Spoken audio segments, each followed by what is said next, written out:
दोस्तों, आइए शुरू करते हैं बाज बहादुर चंद के बारे में। बाज बहादुर चंद का कार्यकाल 1638 से 1678 ईस्वी तक था। बाज बहादुर चंद 50वें नंबर का राजा था। बाज बहादुर चंद चंद वंश का सबसे शक्तिशाली राजा था। इसके समकालीन परमार राजा में पृथ्वीपति शाह और महीपति शाह थे। बाज बहादुर चंद के समकालीन मुगलों में शाहजहां और औरंगजेब थे। बाज बहादुर चंद ने बाजपुर नामक शहर बसाया, जो धुमा नदी के तट पर स्थित है। शाहजहां ने बाज बहादुर चंद को बहादुर और जमींदार की उपाधि दी थी। शाहजहां ने बाज बहादुर चंद को ढोल और नगाड़े बजाने की अनुमति दी थी। बाज बहादुर चंद ने ही गूंठ नामक भूमि प्रणाली शुरू की थी। बाज बहादुर चंद ने संपूर्ण कुमाऊं का एकीकरण किया।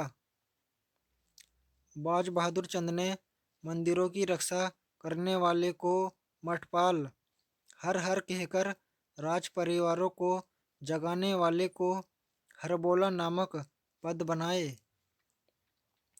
बाज बहादुर चंद ने पिथौरागढ़ में एक हथिया देवाल नामक किले का निर्माण करवाया, जो शिखर शैली में स्थित है। बाज बहादुर चंद ने बेगार को एक माह में केवल एक दिन में लेना निर्धारित किया।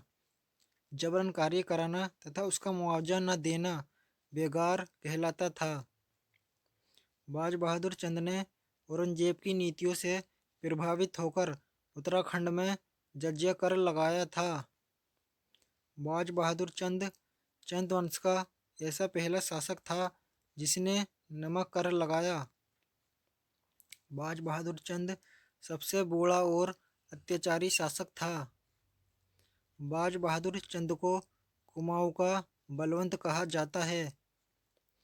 बाज बहादुर चंद ने 1622 ईस्वी में औरंगजेब को उपहार स्वरूप में अनेक पर्वतीय पक्षियों को उपहार में दिया। बाज बहादुर चंद की शासनकाल की सबसे बड़ी इकाई गिरवी थी। बाज बहादुर चंद का छायाचित्र न्यूयॉर्क में स्थित ब्रुकलिन म्यूजियम में स्थित है। बाज बहादुर चंद ने सुलेमान सिकोह को कुमाऊं में शरण देने से इनकार कर दिया था।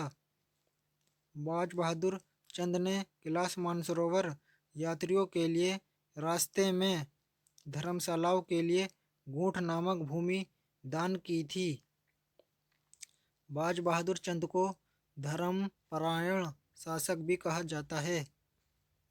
बाज बहादुर चंद अपने आप को भगवान नारायण का अवतार मानता था। बाज बहादुर चंद ने हूण जाति पर सिरती कर लगाया था। फ्री कोचिंग सेंटर को सब्सक्राइब करें और शेयर करना